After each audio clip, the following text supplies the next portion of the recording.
Welcome to Kautilya IAS। माझं नाव सायली माने आहे आणि मी आज तुमच्याशी थोडंसं MPSC बद्दल चर्चा करणार आहे। ॲक्च्युली MPSCचा जो जुना पॅटर्न आहे त्याच्याबद्दल सगळ्यांनाच भरपूर माहिती आहे। आजपर्यंत बऱ्याच लोकांनी ते अटेम्प्टही द्यायचा प्रयत्न केलेला असणार आहे। बट आज आपण स्पेशली MPSC न्यू पॅटर्न काय आहे किंवा MPSCच्या आयोगाने न्यू पॅटर्नमध्ये काय काय चेंजेस केलेले आहेत आणि त्या चेंजेसला डोक्यात घेऊन आपण कुठल्या वेनी किंवा आपले जे पॅटर्न्स असणार आहेत, आता आपला अभ्यासाचा पॅटर्न असणार आहे, आपला माइंडसेट कसा असणार आहे, आपण थोडंसं त्याच्यावर बोलणार आहोत। आजपर्यंत आता जर तुम्ही MPSCच्या या सर्कलमध्ये जर बघितलं तर बऱ्याच इन्स्टिट्यूट असतील किंवा बरेच दिग्गज सर असतील, फॅकल्टीज असतील, त्यांनी हे लेक्चर घेतलेले आहेत। पण हे जे माझं स्पेसिफिक लेक्चर असणार आहे, हे लेक्चर मी त्यांच्यासाठी कंडक्ट करते जे जस्ट ग्रॅज्युएट पासआउट झालेले आहेत किंवा अंडर ग्रॅज्युएट आहेत, बरोबर, किंवा आत्ता जस्ट त्यांनी अभ्यासाला सुरुवात केलेली आहे, ग्रॅज्युएशन होऊन एक वर्ष वगैरे झालेलं आहे आणि डोक्यात प्लॅनिंग सुरू आहे की आपल्याला MPSCचं प्रिपरेशन करायचं आहे, किंवा एखाद्या सिनियरने आधी कॉलेजमध्ये आपल्याला सांगितलेलं आहे की बाबा स्पर्धा परीक्षामध्ये खूप चांगलं करिअर आपण घडवू शकतो, खूप चांगलं फ्युचर आपण डिझर्व करू शकतो, किंवा जे एक यूथचं एक म्हणणं असतं किंवा एक बोलणं असतं की मला PSI व्हायचं आहे किंवा मला DYSP व्हायचं आहे, मला DC व्हायचं आहे, किंवा जर UPSCच्या ह्याच्याबद्दल बोललात तुम्ही तर खूप लोकांची इच्छा आहे की मला IAS ऑफिसर व्हायचं, मला कलेक्टर व्हायचं आहे, बरोबर। तर ह्यासाठी जर आपल्याला एखादा स्पेसिफिक पाथ मिळालेला आहे जो की आहे MPSC आहे, जर तुम्हाला DC व्हायचं आहे किंवा तुमचं स्वप्न DYSP व्हायचं आहे किंवा तुम्हाला जर IAS ऑफिसर व्हायचं आहे, IPS ऑफिसर व्हायचं आहे, इंडियन फॉरेन सर्व्हिसमध्ये जो भारताचा राजदूत म्हणून काम करतोय पूर्ण वेगवेगळ्या कंट्रीजमध्ये, जर तुम्हाला ते पोस्ट सिक्युअर करायची आहे तर तुमचा जो एक काय म्हणणार त्याला एक यशाचा जो मार्ग म्हणणार किंवा जो सक्सेसचा जो तुम्हाला पाथ डिसाईड करायचा आहे, बरोबर, तर तो कसा असला पाहिजे। ओके, ठीक आहे। आता जर जस्ट सपोज की एखादी व्यक्ती आहे आणि ती हे म्हणत आहे की मला MPSCचं प्रिपरेशन सुरू करायचं आहे, ओके, सुरू करायचं आहे, मी करणार पण आहे, पण कसं? हां, बऱ्याच विद्यार्थ्यांना मी आता जसं बऱ्याच विद्यार्थ्यांशी बोलत आहे किंवा त्यांचे काय विचार आहेत, त्यांच्या काय प्रॉब्लेम्स ते फेस करत आहेत ह्या जर्नीमध्ये, हे मी थोडंसं बघत आहे। तर त्यावेळेस मला समजतंय की बऱ्याच मुलांची खूप अशी दांडगी इच्छा आहे की मला MPSC करायचं आहे, आय हॅव टू, बट कसं, बरोबर ना, की करणार कसं आहोत, सुरुवात कुठून करायची आहे, कुठला म्हणजे सिलेबस घेऊन प्रिपरेशन करायचं आहे की एखादा क्लास सांगतोय त्या मेथडनी जायचं आहे, एखादा टॉपर सांगत आहे त्या मेथडनी जायचं आहे, नक्की कुठली मेथड आपण यूज करतोय। तर सर्वात पहिले मला तुम्हाला इथे हे सांगायचं आहे की कुणाची तरी मेथड जर तुम्ही कॉपी करून करत असाल तर त्याच्यात तुमचं थोडंसं फ्लक्च्युएशन येणार आहे किंवा थोडंसं तुम्हाला डिस्टर्बन्स तो वाटणार आहे अभ्यास करताना। बट इथे जर तुम्ही थोडेसे प्रयत्न करून जर स्वतः एक आपला स्वतःचा वेगळा पॅटर्न, एक वेगळा जे बरेच यूट्यूबर्स आहेत किंवा इंस्टाग्राम इन्फ्लुएन्सर आहेत जे म्हणत असतात की माझा हा स्वतःचा पॅटर्न आहे वगैरे, तसंच आपल्याला MPSCमध्ये करायचं आहे। आपल्याला MPSCमध्ये आपल्या स्टडीचा, आपल्या स्ट्रॅटजीचा एक वेगळा पॅटर्न बनवायचा आहे की जो आपल्याला 100% आपल्या त्या गोलपर्यंत, आपल्या त्या सक्सेसपर्यंत आपल्याला पोहोचवायला पूर्णपणे मदत करणार आहे, बरोबर। तर त्याच्यासाठी आपल्याला थोडंसं MPSC बद्दल, आता मी हे एकदम बेसिक लेक्चर घेत आहे ह्याच्यासाठी की जे अंडर ग्रॅज्युएट आहेत किंवा जस्ट ग्रॅज्युएशन झालेलं आहे त्यांचं, त्या मुलांना थोडीशी आयडिया यायला हवी की नक्की MPSC काय आहे, MPSC एक्झाम कशी कंडक्ट करते, MPSCची एक्झाम दिल्यानंतर आपण कुठली पोस्ट आपल्याला मिळू शकते, आपलं काय फ्युचर असू शकतं, बरोबर। सर्वात महत्त्वाचं जे महाराष्ट्र लोकसेवा आयोग आहे, हे आयोग बऱ्याच वर्षातून बऱ्याच एक्झाम कंडक्ट करत असतं। त्यातली एक एक्झाम जे आपण म्हणतोय की मला DC व्हायचे किंवा मला DYSP व्हायचे, तर ह्यासाठी जी आपल्याला आयोगामार्फत घेण्यात येणारी जी परीक्षा आहे, ज्याला आपण राज्यसेवा म्हणतो, त्या राज्यसेवेचा आपल्याला अभ्यास करायचा आहे, बरोबर.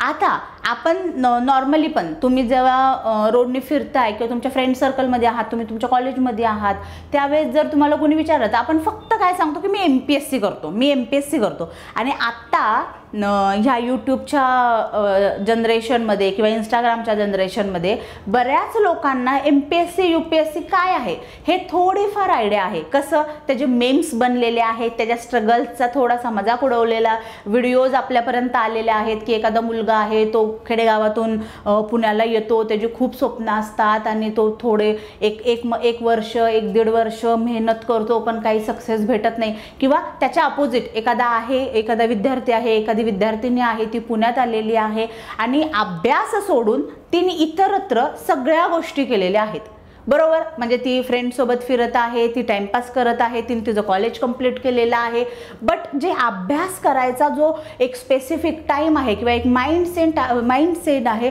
तो कुठेतरी ॲब्सेंट आहे, बरोबर. असे विद्यार्थी खूप वेळा यूट्यूबला फ्रस्ट्रेशनमध्ये किंवा एखादं काहीतरी इव्हेंट असेल तर तिथे खूप फ्रस्ट्रेशनमध्ये सांगत असतात की मी MPSC करत होतो, मी UPSC करत होतो, पण काहीच झालेलं नाही आहे, मी माझ्या आयुष्यातले 3-4 वर्ष वाया घालवलेले आहेत, सक्सेस रेशो खूप कमी आहे. आय अंडरस्टँड की सक्सेस रेशो ॲब्सोल्युटली कमी आहे UPSC MPSC मध्ये, बट तुम्ही असं बघितलेलं आहे का की सक्सेसच नाही, MPSC म्हणा किंवा UPSC म्हणा एक ठराविक टाईम पिरियडसाठी एक ठराविक जागांसाठी ॲड काढत असते, बरोबर.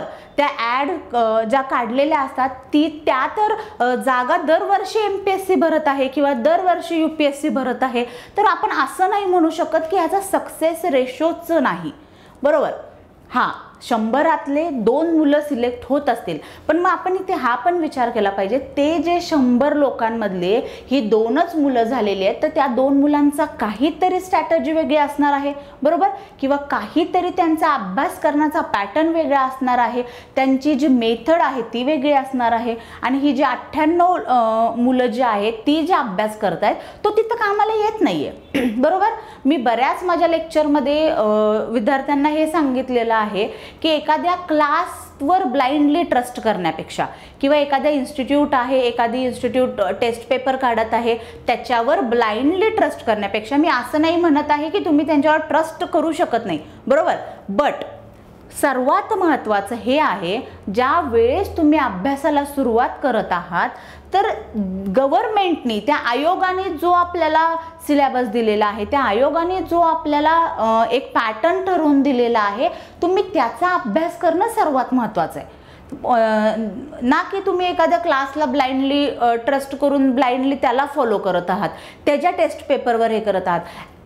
ज्या वेळेस आपला तो जो म्हणणार आहोत की आपला जो D-Day असणार आहे, बरोबर, त्या एक्झामचा जो दिवस असणार आहे, GSचे जे 2 तास तुम्हाला भेटणार आहे, त्या 2 तासात तुम्ही नक्की काय करताय आणि तो पेपर कुठला सेट होणार आहे किंवा कसा सेट होणार आहे त्याची आयडिया तुम्हाला 100%, मला असं वाटतं की 100% ती आयडिया तुम्ही जेव्हा आयोगाचे पेपर ॲनालिसिस करणार आहात त्याच वेळेस मिळणार आहे, ना की एखादी कुठल्या तरी इन्स्टिट्यूटची टेस्ट घेतलेली आहे, मंथली टेस्ट आहे, त्यांचा टेस्ट सिरीज आहे आणि तुम्ही ते इव्हॅल्युएट करत आहात. नाही, ज्या वेळेस तुम्ही ॲनालिसिस आयोगाच्या पेपरचं करणार आहात त्याच वेळेस तुम्हाला आयडिया येणार आहे की आयोग नक्की आयोग आपल्याकडून काय एक्सपेक्ट करत आहे, बरोबर.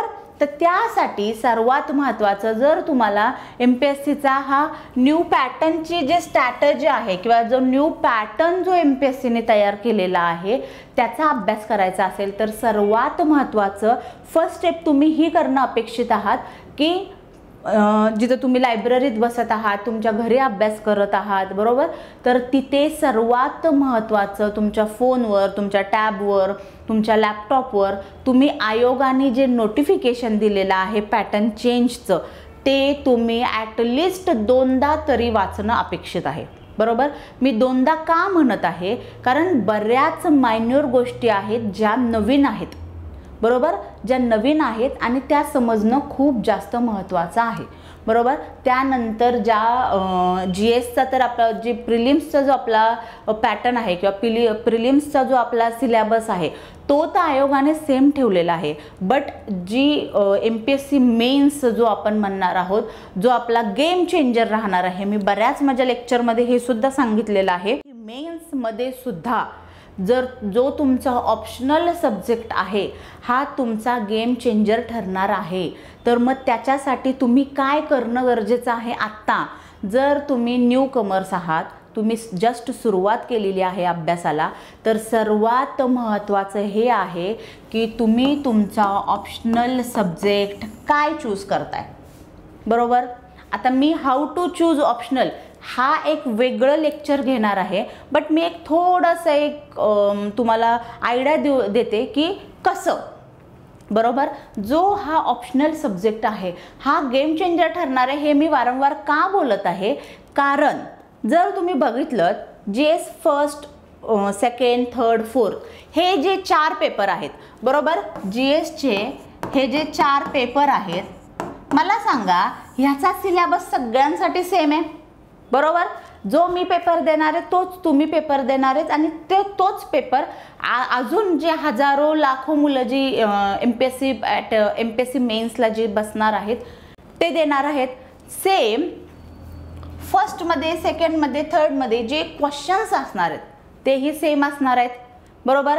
एखादा जर इकॉनॉमीवर प्रश्न विचारला आहे किंवा एखाद्या करंट इव्हेंटशी प्रश्न विचारला आहे, तर करंट इव्हेंटमध्ये जे मी लिहिणार आहे तेच पॉईंट तुम्ही लिहिणार आहे. फक्त काय होणार आहे की तुमची सेंटेन्स मेकिंग थोडीशी वेगळी असणार आहे, तुम्ही थोडंसं इलॅबोरेट वेगळं करणार आहे, मी वेगळं करणार आहे, मी एक्झाम्पल देणार आहे त्याच्यात किंवा एखादं फॅक्ट्स मी त्याच्यात टाकणार आहे, बरोबर. तर ह्याच्यात आपल्याला जे मार्क्स मिळणार आहेत ते थोडेसे जास्त व्हेरी नाही करणार आहेत, बरोबर ना. म्हणजे जर एखाद्या क्वेश्चनसाठी तुम्हाला एक 7-8 मार्क पडत आहात, तर तिथे मला 6-7 मार्क पडणार आहेत, बरोबर. तिथे आपण कॉम्पिटिशन करणार नाही हो, बरोबर.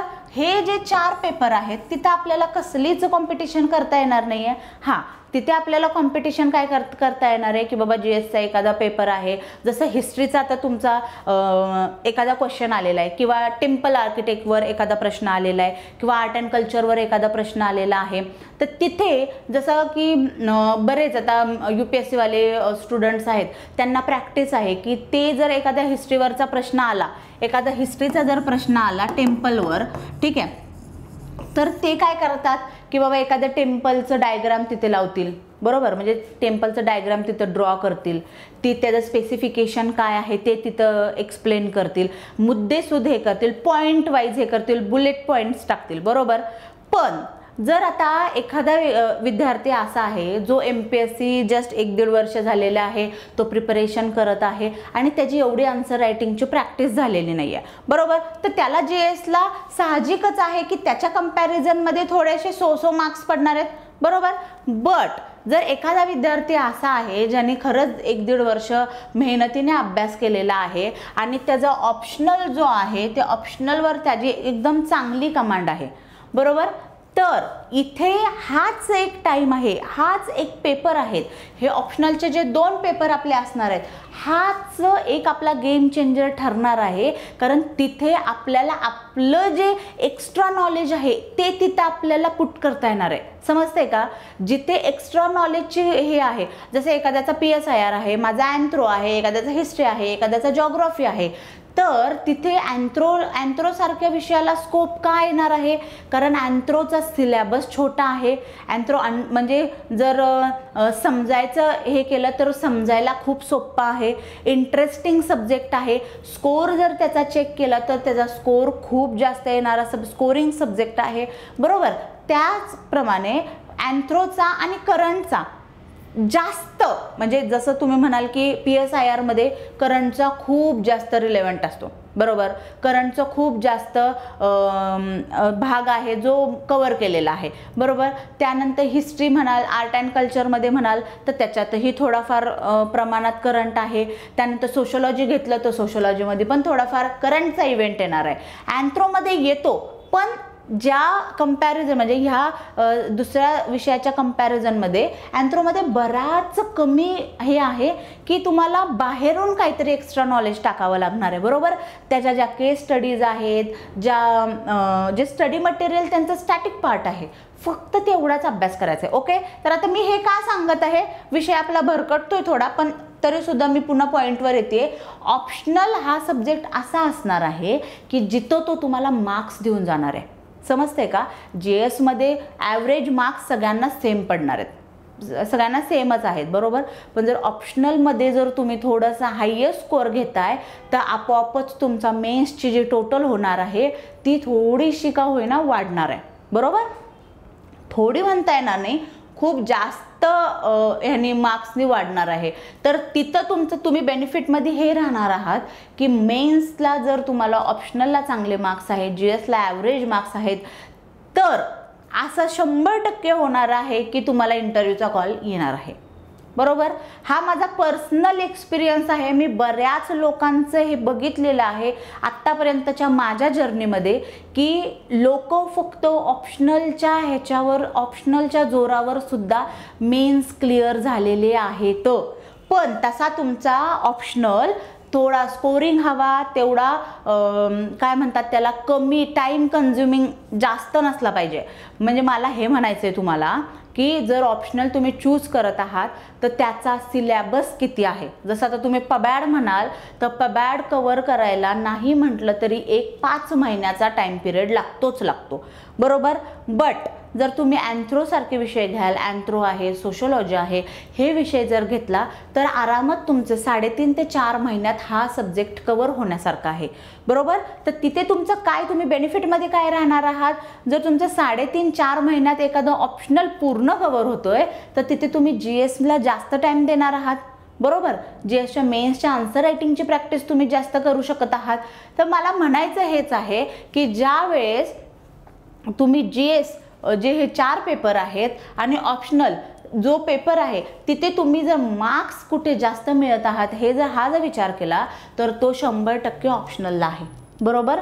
GS जे हे 4 पेपर आहेत ते तर कव्हर करायचेच आहेत. ते कव्हर कसे करायचे, त्याचं प्रिपरेशन कसं सुरुवात करायचं आहे ह्यावर पण आपण बोलणार आहोत. पण आता सध्या मला हे म्हणजे थोडंसं मला हे सांगायचं होतं की जर तुम्ही सुरुवातच करत आहात तर सर्वात पहिले तुमच्या माइंडमध्ये हे क्लिअर असलं पाहिजे की मला ऑप्शनल सब्जेक्ट कुठला निवडायचा आहे. जसं की मी तुम्हाला आधी सांगितलं आता की सर्वात महत्त्वाचं तुम्ही जिथे बसलेला आहात तिथं तुम्ही ते जे नोटिफिकेशन आहे, जो रिवाइज केलेला सिलेबस आहे, बरोबर, ते बघणं खूप जास्त महत्त्वाचं आहे, मॅन्डेटरी आहे ते, ठीक आहे. त्यानंतर जे एक्झामचा पॅटर्न राहणार आहे, मेन्स जी एक्झाम राहणार आहे आपली ती कशी असणार आहे, त्याचं डिस्ट्रीब्युशन कसं केलेलं आहे हे समजून घेणं खूप जास्त महत्त्वाचं आहे, बरोबर. आता जर MPSCचं तुम्ही म्हणाल, ठीक आहे, तर तुमची MPSCची जी मेन्स आहे ती, एक मिनिट हा, बरोबर. MPSCची जी मेन्स आहे तुमची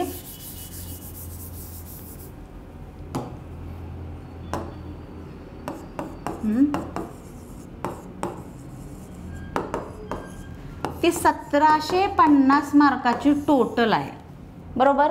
तर आता 1750 मार्काची जी टोटल एक्झाम आहे त्या 1750चा डिस्ट्रीब्युशन कसं केलेलं आहे आयोगाने हे जर तुम्हाला बेसिक जर थोडी आयडिया नसेल तर मला तुम्ही सांगा रे की कसं, म्हणजे तुम्ही प्लॅनिंग काय करणार आहात, प्रिपरेशन कसं सुरू करणार आहात.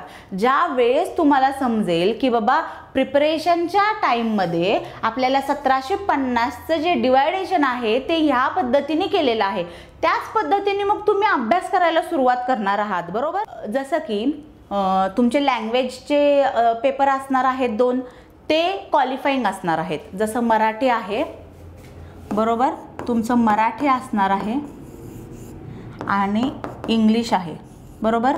हे 2 लँग्वेजचे पेपर असणार आहेत. ह्या लँग्वेजच्या पेपरचा कंपल्सरी आहे बट क्वालिफाईंग आहेत. बरोबर.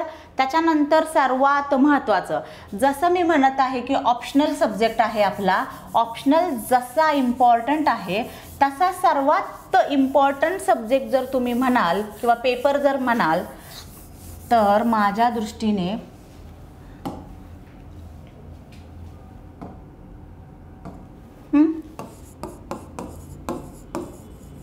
एसे. आता कोणी कोणी विचार केलाय रे की बाबा एसेचा अभ्यास करताना आपण कसं करणार आहोत किंवा आपली स्ट्रॅटेजी काय असणार आहे एसे हे करताना. जसं मी तुम्हाला म्हटलं की तुमच्या ह्या 1750 मार्काच्या ह्याच्यात ऑप्शनलचे जे 2 पेपर आहेत हे तुम्हाला मार्क्स देऊन जाणार आहेत. तसंच ह्या जर कंपॅरिझनमध्ये आता जर तुम्ही ह्याचं जर एक कंपॅरिझन केलं तर सर्वात जास्त मार्क्स देणारा जर कुठला टॉपिक तुमच्या हातात आहे, पेपर तुमच्या हातात आहे, तर तो एसे आहे. एसे जनरली तुम्ही बघितला असेल एखाद्या सोशल इव्हेंटवर किंवा एखाद्या सोशल जो प्रॉब्लेम आहे सोसायटीमध्ये त्याच्याशी रिलेटेड येईल, एखाद्या आर्ट कल्चरच्या टॉपिकशी रिलेटेड येईल, एखादी पॉलिटिक्सशी रिलेटेड एखादा हे येईल, सोसायटीशी रिलेटेड येईल, टेक्नॉलॉजीशी रिलेटेड एसे येईल. बरोबर. तर ह्या एसेचे जे टॉपिक्स आहेत, ठीक आहे, हे जनरली जो एखादा विद्यार्थी आहे जो खूप जेन्युइन आहे MPSCचा किंवा UPSCचा प्रिपरेशनमध्ये त्याने त्याचा 100% देत आहे, तर त्यावेळेस तो काय करतोय की तो सर्वात महत्त्वाची गोष्ट म्हणजे ह्या प्रिपरेशनच्या जर्नीमध्ये सर्वात महत्त्वाचा आहे न्यूजपेपर. बरोबर. तर तो न्यूजपेपर फॉलो करत आहे. मला सांगा एखादी जसं फॉर एक्झाम्पल मी आहे, मी न्यूजपेपर वाचत नाही आहे समजा, ठीक आहे, आणि माझ्यासोबत एखादा विद्यार्थी आहे किंवा एखादी विद्यार्थिनी आहे जी कंटिन्यू रोज न चुकता तिचा न्यूजपेपर वाचत आहे. त्या न्यूजपेपरच्या इम्पॉर्टन्स ज्या नोट्स आहेत, जे पॉईंट्स आहेत ते ती नोट डाऊन करत आहे तिच्या डायरीमध्ये. तर मला सांगा एसेमध्ये तिला जास्त फायदा होणार आहे की मला जास्त फायदा होणार आहे? जिथे मी ब्लाइंडली फक्त माझा जो स्टॅटिक्सचा पार्ट आहे, माझ्या NCERTs आहेत, माझे जे स्टँडर्ड बुक्स आहेत, फक्त मी तेवढे फॉलो करत आहे ब्लाइंडली. आणि करंट अफेअर्स जर तुम्ही म्हणाल तर मी करंट अफेअर्स एखाद्या क्लासच्या नोट्स घेते आहे किंवा एखादी इन्स्टिट्यूट आहे त्याच्या प्रिंटेड नोट्स आहेत, एखादं मॅगझिन आहे, मी फक्त तेवढंच फॉलो करत आहे. मला ह्या बेसिसवर मला एसे लिहिता येणार आहे का हो? बिलकुल नाही. म्हणजे बिलकुल नाही असं म्हणता येणार नाही, लिहिता येईल, पण जी माझी वोकॅब्युलरी आहे, ठीक आहे, जो माझा म्हणजे जिथे मी जे माझे शब्द यूज करणार आहेत ते माझ्या बोली लँग्वेजमधले असणार आहेत. फॉर एक्झाम्पल जसं मी आता लेक्चर हे इंट्रोडक्शन लेक्चर घेते आहे ते आपल्या नॉर्मल लँग्वेजमध्ये आहे, जे की तुम्हाला जास्त लवकर समजलं पाहिजे किंवा असं वाटलं नाही पाहिजे की यार खूपच जास्त बोरिंग लेक्चर होते. बरोबर. नॉर्मल आपल्या बोली लँग्वेजमध्ये जर आपण बोलत आहोत, लेक्चर घेत आहोत, तर ते थोडंसं इंटरेस्टिंग वाटतं किंवा हां अरे चल हे तर मला माहितीच होतं, हे वाव हे मला नवीन सांगितलेलं आहे, हे मी अप्लाय केलं पाहिजे, ह्या टाईपचा आपला माइंडसेट होतो. बरोबर. तसंच जर मी एसेमध्ये जर माझी ही बोली लँग्वेज यूज करायला गेले, बरोबर, ही जी आपली डेली लँग्वेज आपण यूज करत आहोत ती जर यूज केली तर तुम्हाला खरं वाटतं का जो माझा एसेचा पेपर चेक करणारा एक्झामिनर आहे तो मला खूप चांगले मार्क्स देणार आहे म्हणून किंवा मी माझं इम्प्रेशन त्याच्यावर पाडणार आहे म्हणून? बरोबर.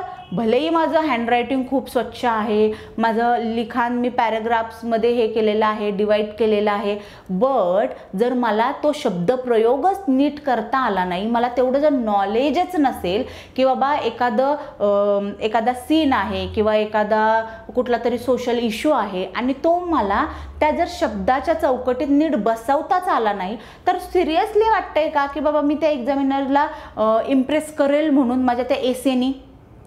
नाही. बरोबर. त्याच व्यतिरिक्त जर दुसरे आता एखादी मी जर तुम्हाला स्टुडंटचं सांगत होते जे न्यूजपेपर डेली वाचत आहेत, इम्पॉर्टन्स ज्या नोट्स आहेत त्या नोट डाऊन करून घेत आहे, बरोबर, तिला एसेची प्रॅक्टिस करत असताना 100% त्याचा उपयोग होणार आहे. बरोबर. 100% उपयोग कसा होणार आहे? आता जसं मी सांगितलं एखादा सोसायटीचा इश्यू आहे, बरोबर, सोशल काहीतरी इश्यू झालेला आहे किंवा समजा एखादा इंटरनॅशनल रिलेशनशिपबद्दल आपल्याला रिलेटेड एखादा विषय आलेला आहे एसेचा, तर तिचं जे वाचन आहे तिच्याकडे जर करंटशी रिलेटेड माहिती आहे, तेवढी इन्फॉर्मेशन आहे, तेवढा डाटा आहे, तर ऑब्वियस गोष्ट आहे ना, ती त्या एसेमध्ये ते सगळं एकत्रित करणार आहे, ते बिल्डअप करणार आहे, ते कंपायलेशन जे होणार आहे ते बेस्टच होणार आहे माझ्यापेक्षा, बरोबर आहे. सर्वात महत्त्वाची गोष्ट हीच आहे. एसेमध्ये आता मला सांगा, मार्केटमध्ये एसेचे असे बुक्स आहेत जे इफेक्टिव्ह आहेत, 2-3 बुक्स आहेत ज्याच्यात तुम्हाला गाईड केलेलं आहे की नक्की एसे कसा असला पाहिजे, त्याचं स्ट्रक्चर कसं असलं पाहिजे, त्याच्यात काय पॉईंट्स आले पाहिजेत, त्याचा पॅटर्न कसा असला पाहिजे, बरोबर. पण कुणी आजपर्यंत मला सांगा, कुठल्याही क्लास घ्या किंवा कुठलीही एखादी मोठी इन्स्टिट्यूट घ्या किंवा एखादा ऑथर घ्या ज्यांनी हे सांगितलेले आहे की how to write essay. Okay, how to write essay हे तर त्यांनी कन्फर्मली सांगितलेलं आहे. बट एसेमध्ये जो तुमचा हा एसे असणार आहे, बरोबर, त्यात मी तुम्हाला रफ पॉईंट सांगेल की तुमचं इंट्रोडक्शन आलं पाहिजे, तुमचं मेन बॉडी आलं पाहिजे, तुमचं कन्क्लुजन पण असलं पाहिजे. कन्क्लुजनचं जे मेन पार्ट आहे तो इंट्रोडक्शन आणि मेन बॉडीला थोडासा रिलेट करणारा असला पाहिजे, त्यात कन्क्लुजनसुद्धा रिलेट झालं पाहिजे, बरोबर. बट ह्याच्यात लिहिणार काय आहात तुम्ही? जर तुमच्याकडे नॉलेजच नाही आहे तर तुम्ही त्याच्यात लिहिणार काय आहात, बरोबर. मेन मुद्दा इथे आला. जर आता मला सांगा, तुमच्याकडे तेवढं नॉलेज आहे आणि करंटशी रिलेटेड काहीतरी फॅक्ट्स आहेत, तुमच्याकडे काहीतरी डाटा आहे, तो ऑब्व्हियसली तुमचा तो जो एसेचा पेपर असणार आहे तो थोडासा माझ्यापेक्षा किंवा अजून 1-4 लोकांपेक्षा उठून दिसणार आहे, एक्सप्रेसिव्ह असणार आहे, बरोबर. हाच मुद्दा इथे मला क्लिअर करायचा आहे की जर आता आपण नीट बघितलं, मेन्सच्या तुमच्या ज्या पॅटर्नबद्दल जर बघितलं तर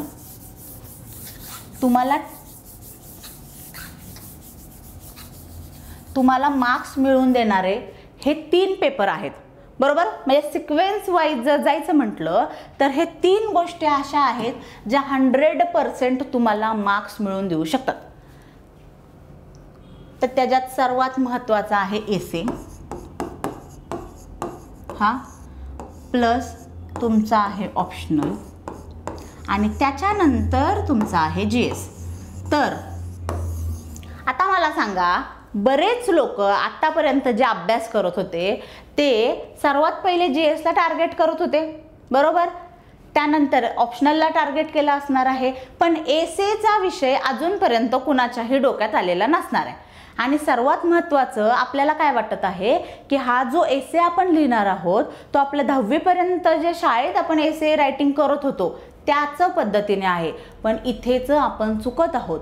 तो एसे आपल्या 10वीच्या स्टँडर्ड प्रमाणे नसणार आहे.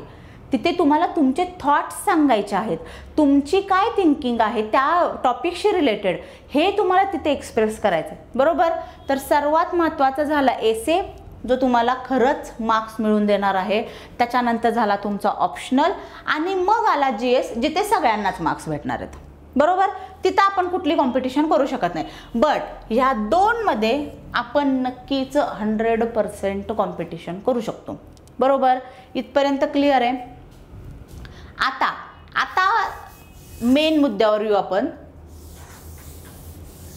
की हे एवढं समजलं, पण आता इथपर्यंत हे एवढे मार्क मिळवण्यासाठी नक्की काय केलं पाहिजे, बरोबर.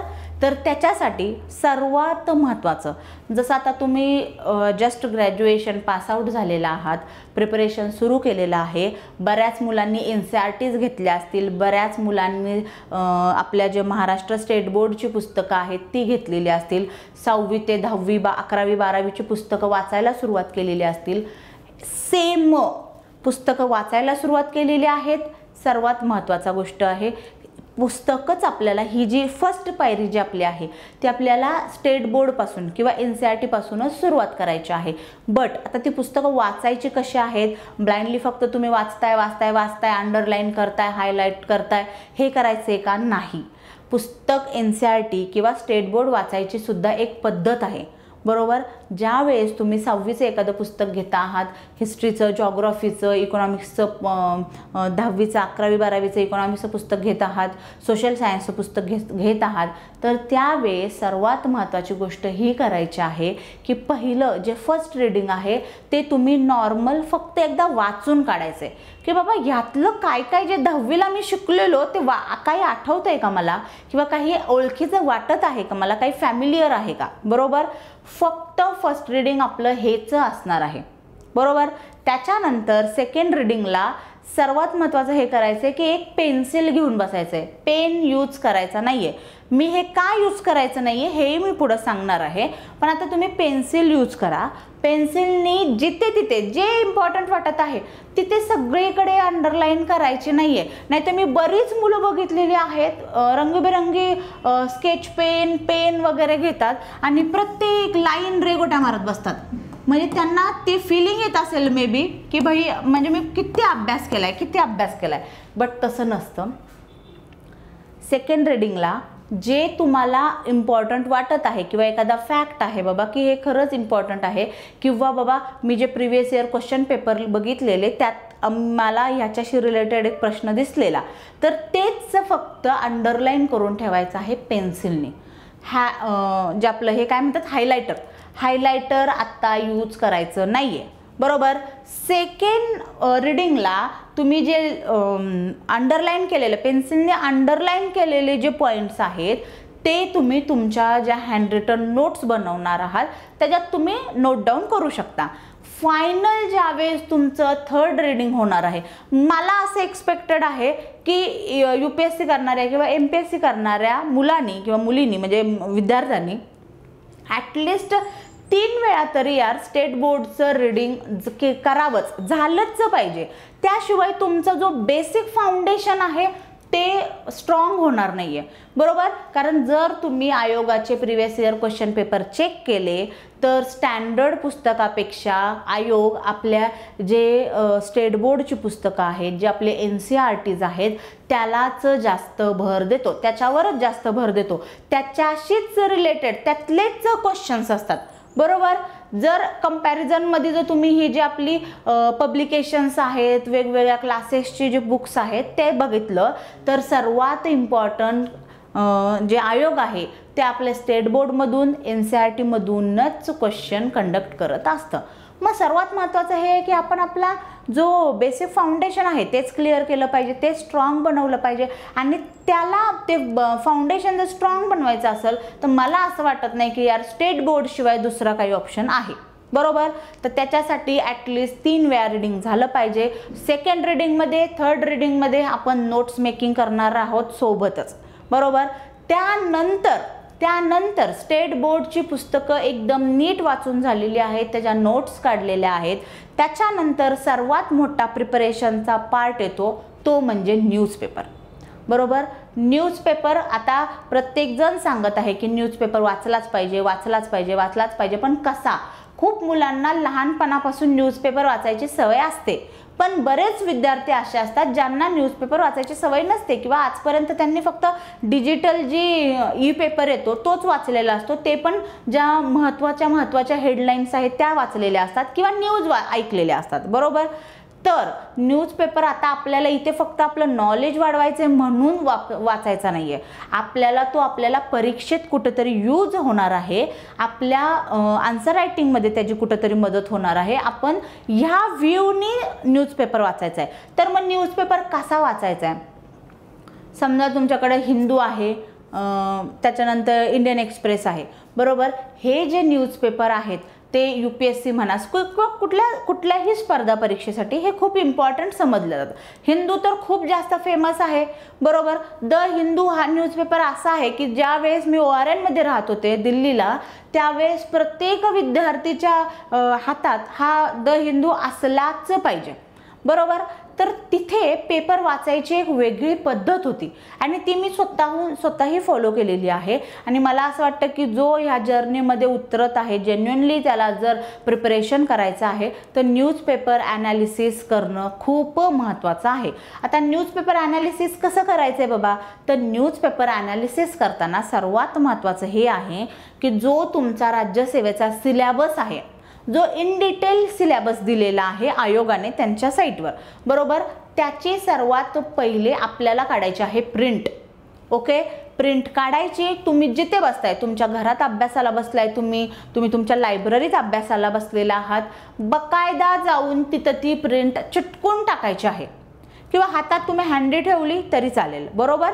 ती तिथे असली पाहिजे ज्या वेळेस तुम्ही न्यूजपेपर वाचताय. ओके, ज्या वेळेस न्यूजपेपर वाचताय, एखादी पॉलिटिशी रिलेटेड न्यूज आली, एखादी हिस्ट्रीशी रिलेटेड न्यूज आली, एखादी एन्व्हायरमेंटशी रिलेटेड न्यूज आली, तर तुम्हाला लगेच तो सिलेबस क्लिक झाला पाहिजे की बाबा हां ओके हे ना ह्या फर्स्ट पेपरमधलं आहे, सेकंड पेपरमधलं आहे, थर्ड पेपरमध्ये, इकॉनॉमिक्सचं थर्ड पेपरमधलं आहे, ओके हे हा पॉईंट मी ह्या GS पेपरच्या पेपरसाठी यूज करू शकतो, बरोबर. आणि तिथे तुमची एक वेगळी नोटबुक असं पाहिजे, स्पायरल बाइंडिंगवालं नोटबुक असलं पाहिजे, जिथे तुम्ही हे करणार आहात की न्यूज एखादी वाचली, ओके, एखादी न्यूज आहे, बरोबर, तर ती न्यूज समजा पॉलिटिशी रिलेटेड आहे, सपोज फंडामेंटल राईट्सशी रिलेटेड एखादी न्यूज आहे न्यूजपेपरमध्ये, बरोबर. तर त्यावेळेस तुम्हाला क्लिक झालं पाहिजे की फंडामेंटल राईट्स हा आपल्याला प्रिलिम्ससाठीही विचारलेला टॉपिक आहे आणि हा आपल्याला मेन्सलाही मार्क्स देणारा टॉपिक आहे, बरोबर. तर तो तिथे तुम्ही हेडलाईन, म्हणजे आता समजा हा तुमचा, एक मिनिट, हा तुमचा पेज आहे, ओके, हे पेज आहे. तर इथे सुरुवातीला न्यूजपेपरच्या नोट्स काढायचे कसे हे मी तुम्हाला सांगते. एखादी न्यूज आहे पॉलिटिशी रिलेटेड, बरोबर, तर तिथे तुम्हाला तुमचा पेपर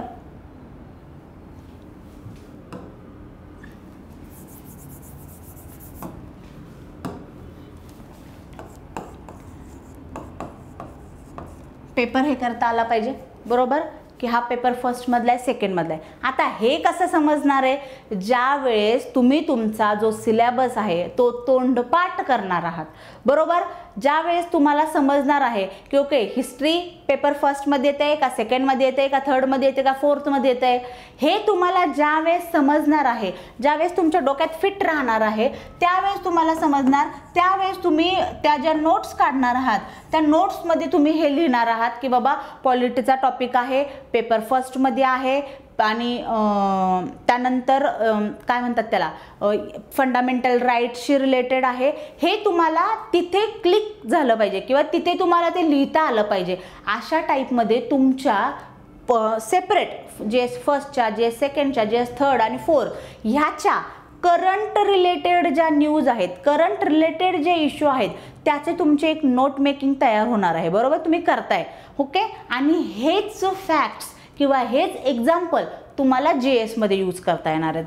आता ज्या विद्यार्थ्यांनी हे बेसिक पासून केलेलं आहे, A to Z प्रिपरेशन केलेली आहे, बरोबर, त्या विद्यार्थ्याला एक्स्ट्रा एफर्ट्स घ्यावे लागणार नाहीये. ज्यावेळेस तो जसं की आपले जे इयरली किंवा मंथली मॅगझिन्स येतात, बरोबर, UPSCचं जर विचार करायला गेलं तर 365चं एक मॅगझिन येतं व्हिजनचं, बरोबर. आता मला सांगा, कंपॅरिझन करा, एखादा विद्यार्थी हे जे मी न्यूजपेपरच्या नोट्स सांगितलेल्या ज्या रोज काढायच्यात आपल्याला आणि त्याला हार्डली 1 तास लागतो, हार्डली 1 ते 1.5 तास. तुम्ही नवीन सुरुवात करत आहात तर तुम्हाला 1.5-2 तास तुमचे जाणार, बट तुम्हाला जशी जशी सवय होणार आहे तुम्ही त्याच्यात प्रो होऊन जाणार आहे, एकदम अल्ट्रा प्रो, ज्याच्यात की तुमचा फक्त एक 40-45 ते हार्डली 1 तास तुमचा त्या नोट्स मेकिंगमध्ये जाणार आहे. आता मला सांगा, ज्यावेळेस रिव्हिजन करायची टायमिंग येणार आहे, जसं की जानेवारी-फेब्रुवारीपासून व्हिजन आपलं 365 काढत असतं जे आपल्या करंटशी रिलेटेड आहे, बरोबर.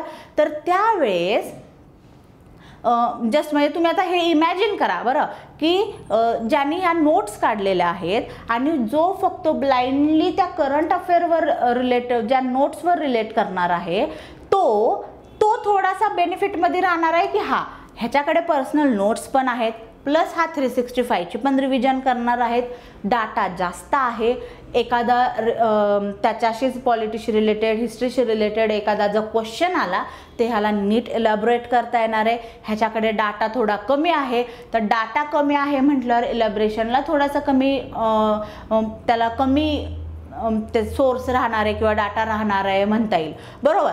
तर थोडंसं हे प्रत्येक वेळेस ना काय म्हणतात त्याला की थोडासा स्मार्टली जर आपण अभ्यास करायला सुरुवात केली तर 100% आपण बेनिफिटमध्ये राहणार आहोत. प्रिलिम्सचा अभ्यास कसा करायचा आहे ह्याचे बरेच व्हिडिओज आत्तापर्यंत मार्केटमध्ये आहेत. मेन्सची स्ट्रॅटेजी कशी करायची ह्याचाही व्हिडिओ आजपर्यंत खूप मार्केटमध्ये आहेत. बट मला वाटत नाही आहे की हा असा इन डिटेल व्हिडिओ किंवा ॲज अ काय म्हणताय ना स्पून फिडिंग जे म्हणतात ते आजपर्यंत कोणी केलेलं नाही आहे. आणि मी हे लेक्चर कंडक्ट करायचं कारण हे होतं की बरेच विद्यार्थी जे जस्ट ग्रॅज्युएशनमध्ये म्हणजे ग्रॅज्युएशन कंप्लीट करत आहात, बरोबर, जसं सेकंड इयरला आहे, थर्ड इयरला आहे, ती मुलं खूप कन्फ्युजनमध्ये आहेत, किंवा जस्ट ग्रॅज्युएशन झालेलं आहे ती मुलं खूप कन्फ्युजनमध्ये आहेत. कारण जसं आता की क्लासेसवाले आहेत तर ते क्लासवाले काय करत आहेत, रफली आयडिया देतात, बरोबर, रफली आयडिया की तुम्ही हे वाचायचे, तुम्ही हे वाचायचे, तुम्ही हे वाचायचे, हे वाचायचे, तुमचा सिलेबस कंप्लीट. बट ते कसं वाचायचंय ते फक्त पुस्तक एखादा आपण कादंबरी वाचतोय किंवा एखादी स्टोरीचं पुस्तक वाचतोय त्या पद्धतीने वाचून नाही चालणार आहे, तिथे आपल्याला मार्क्स नाही मिळणार आहे. त्याची एक वेगळी स्ट्रॅटेजी आहे, एक वेगळी पद्धत आहे आणि त्या पद्धतीने जर तुम्ही ते वाचन केलं तर तुम्हाला ते समजणार सुद्धा आहे. ते तुमच्या 1.5-2 वर्षाच्या त्या प्रिपरेशनच्या जर्नीमध्ये तुमच्या सोबत राहणार आहे आणि ते कुठेतरी जाऊन तुम्हाला ते लिहिता सुद्धा येणार आहे, बरोबर. तर त्याचसाठी मी हे जे स्पून फिडिंग टाईप जे तुम्हाला प्रत्येक गोष्ट सांगत आहे की NCERTचं तुम्ही कसं वाचन केलं पाहिजे, किती वाचलं पाहिजे, नोट्स मेकिंग कशा केलं पाहिजे, न्यूजपेपर कसं रीड केलं पाहिजे, हे सांगायच्या मागचा उद्देशच हा आहे की तुम्ही थोडंसं भरकटलेल्या ज्या स्थितीत आहात ते न भरकटता एखादा फर्मली स्ट्रक्चर बनवा आणि त्या स्ट्रक्चरला फॉलो करा, जेणेकरून तुमचा जो सिलेबस आहे तो टाईममध्ये कंप्लीट पण होणार आहे. आणि जे ते सिलेबस कंप्लीट करायचं जे फ्रस्ट्रेशन आलेलं असतं, जी घाई असते की नाही मला ह्या टाईममध्ये करायचंच आहे ते सुद्धा थोडं कमी होईल. का तर तुमच्याकडे एक माइंड मॅप आहे की मला ह्या स्टेपनंतर हे करायचं, हे करायचं, हे करायचं, बरोबर. तर त्या पद्धतीने आपण थोडंसं GS मेन्स जो MPSC मेन्सचा जो सिलेबस चेंज झालेला आहे त्या पॅटर्नवर जर थोडा अभ्यास करायचा प्रयत्न केला किंवा सुरुवात केली, ठीक आहे, तशी सुरुवात केली तर 100% आपली ही जी जर्नी आहे ती खूप जास्त परफेक्टली आणि स्मूथ जाणार आहे. ओके, हार्डल्स तर येणारच, बरोबर, प्रत्येकच. मग तुम्ही ह्या फील्डमध्ये जा, तुम्ही इंजिनिअरिंगमध्ये जा, तुम्ही अजून मॉडेलिंगमध्ये जा, कुठल्याही फील्डमध्ये जा, हार्डल्स येणार आहेत. पण ते हार्डल्स कव्हर कसे करायचे, ते पास करून पुढे कसं जायचं ह्याची पण जर आपली तयारी असेल किंवा ह्याची जर आपल्याकडे स्ट्रॅटेजी प्लॅन असेल कन्फर्म, तर ते हार्डल्स आपल्याला एवढे जास्त डिस्टर्बिंग वाटणार नाही आहेत, बरोबर.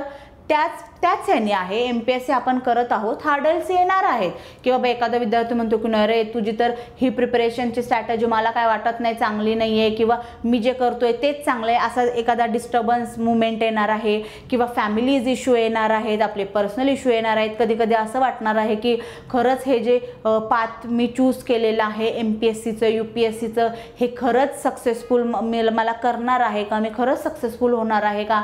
बरेच विद्यार्थी असं म्हणत आहेत की बाबा ह्याचा सक्सेस रेशो खूप कमी आहे, मग मी पण पास नाही झालो तर. हे जे नेगेटिव्ह थॉट्स आहेत हे येणार आहेत, हेच तर हार्डल्स आहेत ना आपल्या जर्नीमधले.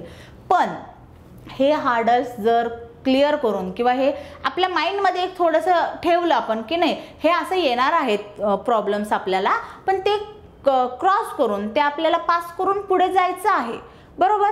त्याच वेळेस कुठेतरी आपला जो सक्सेस रेशो आहे तो अजून जास्त पीकवर जाणार आहे, बरोबर. हा जो माइंडसेट जर तुम्ही तयार ठेवून जर तुम्ही ह्या जर्नीमध्ये उतरत आहात तर वेल अँड गुड आहे. आणि जर म्हणजे थोडीशी अजूनही भीती आहे, थोडीशी अजूनही हे वाटत आहे की होईल की नाही, कसं करणार आहे, तर तुम्ही म्हणजे मी हे आज ह्याच्या प्लॅटफॉर्मवर सांगत आहे की तुम्ही कधीही आपल्या कौटिल्य IASचा जो पेज आहे, टेलिग्रामचं पेज आहे, तिथं आपण क्वेरीज तुम्ही ज्या पण क्वेरीज असतील तुमच्या, प्रिपरेशन कसं सुरू करायचं पासून NCERTचं हिस्ट्रीचं पुस्तक कसं वाचायचं, ओके, हा जर बेसिक क्वेश्चन जरी तुमचा असेल तर तुम्ही खूप फ्रीली आपले जे कौटिल्य IASचं टेलिग्रामचं पेज आहे आपण तिथे कॉन्टॅक्ट करू शकता, तिथे मेसेज करू शकता, किंवा आपलं कौटिल्य IASचं जे सदाशिव पेठेमधलं ऑफिस आहे आपण तिथं व्हिजिट करू शकता. तिथे आपले खूप एक्सपर्ट फॅकल्टी आहे किंवा काउन्सिलर आहेत जे आजपर्यंत बऱ्याच विद्यार्थ्यांना त्यांनी हेल्प केलेलं आहे आणि त्या विद्यार्थ्यांचं प्रिपरेशन खूप चांगल्या पद्धतीने सुरू झालेलं आहे. ओके, तर कुठलेही म्हणजे मी हे परत सांगते, पुन्हा हे रिपीट करते, बेसिक मधला बेसिक जरी तुमचा एखादा डाऊट असेल तर तो तुम्ही विचारू शकता. कारण आता जर तुम्ही हे डाऊट क्लिअर केले नाहीत किंवा हे डाऊट्स जे आहेत ते बोलून दाखवले नाही, एखाद्यासोबत शेअर केले नाही, त्याचं सोल्युशन जर तुम्ही आत्ता मिळवलं नाहीत किंवा आत्ता जर ते सॉल्व्ह करायचा प्रयत्न केला नाहीत तर 100% तुमचे पुढचे 2-3 वर्ष MPSC खाणार आहे. बरोबर. जर आपल्याला ते टाळायचंय, आपले 2-4 वर्ष जर आपल्याला MPSC मध्ये तसंच राहायचं नाहीये without any prelims clear, mains clear और इंटरव्ह्यू, ओके, तर आत्ता जे बेसिक डाऊट्स आहेत ते क्लिअर करणं खूप महत्त्वाचं आहे. बरोबर. त्याच्यासाठी सुरुवातीपासूनच थोडंसं क्लिअर राहा, एक पॉझिटिव्ह माइंडसेट ठेवा, जेणेकरून आपलं जे प्रिपरेशन होणार आहे, प्रिपरेशनची जी जर्नी असणार आहे ती पॉझिटिव्ह राहणार आहे. बरोबर. काहीही प्रॉब्लेम आला तर आपल्या कौटिल्य IASच्या पेजला व्हिजिट करा, कौटिल्य IASच्या ऑफिसला व्हिजिट करा आणि तिथे जे पण काही डाऊट्स आहेत एकदम फ्रीली बोला. Okay, thank you.